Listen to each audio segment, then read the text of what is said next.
In example 1, it says state the trig ratios sine, cos, and tan. And secondly, it says solve for the angle. So there's two parts to this, stating the trig ratios and solving for the angle. Now it's important to recognize that when we want sine, cos, and tan, it has to be in relation to one of the angles. So I'm going to choose angle A, and relative to angle A, the sine ratio is opposite over hypotenuse. So we need to find the hypotenuse. But make sure when you're writing it, we don't know the angle A, so we say sine A equals, and then this ratio is going to be our answer. So the first thing we're going to do is we're going to find the length of the hypotenuse. Okay, so we're going to call that maybe H, or we'll call that C. And we'll say that C squared is equal to 25 squared plus 30 squared.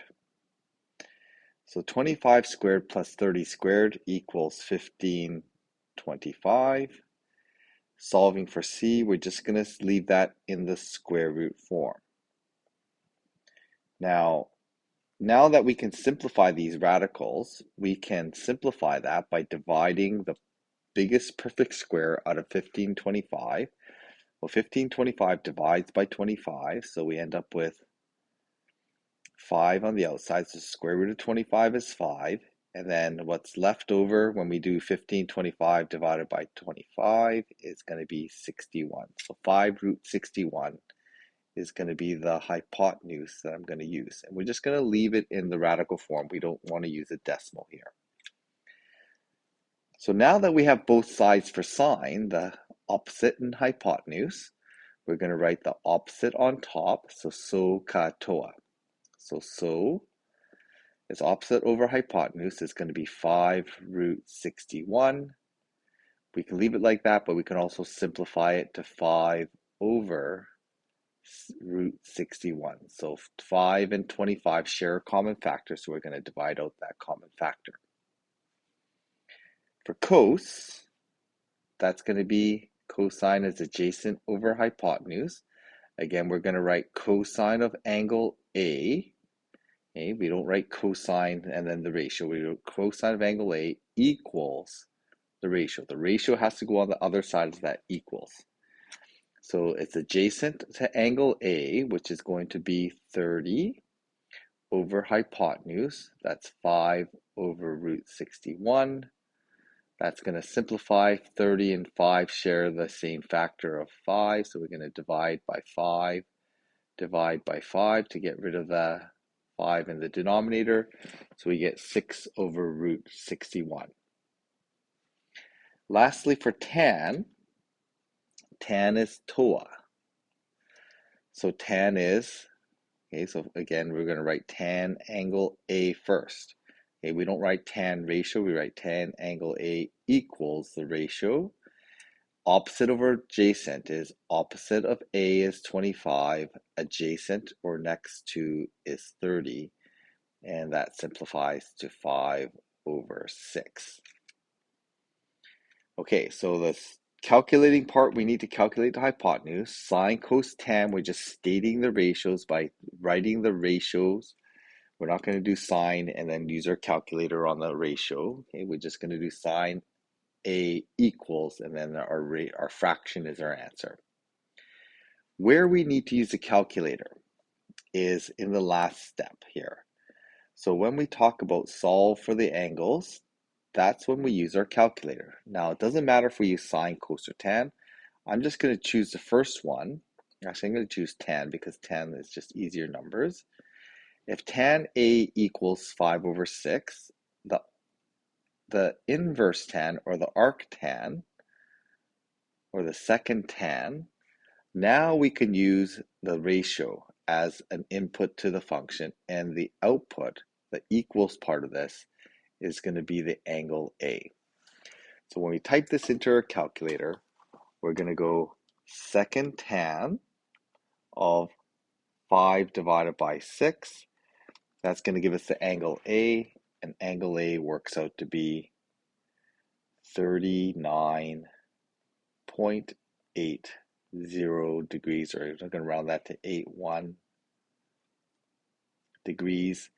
And if you don't get an angle that looks like that, you should check the mode of your calculator, make sure it's in degrees, because if you're in the radian mode, you might get a slightly different answer. For example 2, we're going to find the unknown side of this non-right triangle. For non-right triangles, what we want to often do, as our first step, is draw the perpendicular in. And that perpendicular we call the altitude or height. I'm just call that H.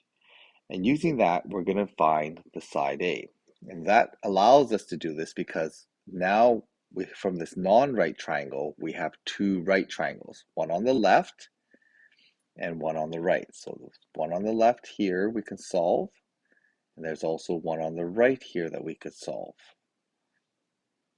Okay, so I'm going to use the one on the left to start. I have the opposite side, which is H,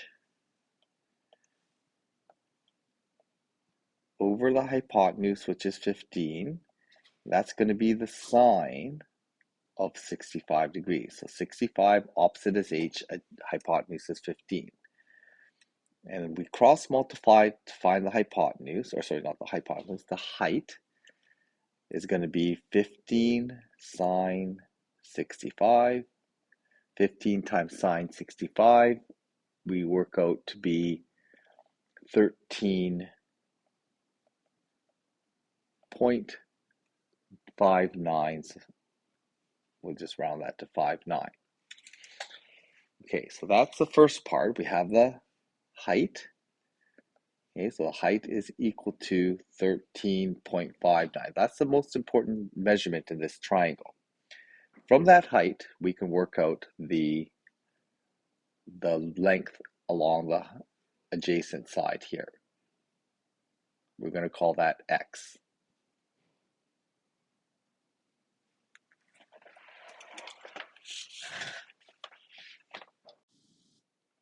To find that side length x, we're going to use the cosine ratio because we have adjacent to 65 degrees and we have the hypotenuse. So we're going to do x over 15 is equal to cosine of 65 degrees. So we get 15 cosine of 65 degrees. Working that out on my calculator, I get an x value of 15. So it's going to be 6.339. So I'm going to round that to 40 centimeters. So this works out to be 6.40. Okay, so I've solved the left-hand triangle. All I need now is to work out the bottom length of the right-hand triangle, which is this side here, which I'm going to call y. And I'm going to find that by using Pythagoras. So I'm going to do the height squared plus y squared is equal to the hypotenuse 22 squared. That's from the right-hand triangle. So when I work this out, I'm going to rearrange this. I'm going to get y squared is equal to 22 squared minus 13.59 squared. So y squared works out to be 299 looks like 19. So I square root both sides to get y.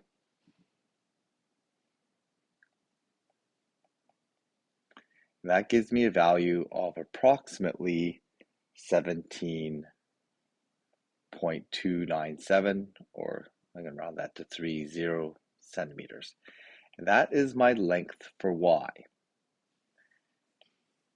So now that I have a length for x and a length for y, I can just add them together to get the length of A. So 17.30. So we say that side length A is equal to x plus y. So my side length A works out to be 6.40 plus 17.30. So my side length that I get as a total for A is going to be 23.70 centimeters, and that's my final answer.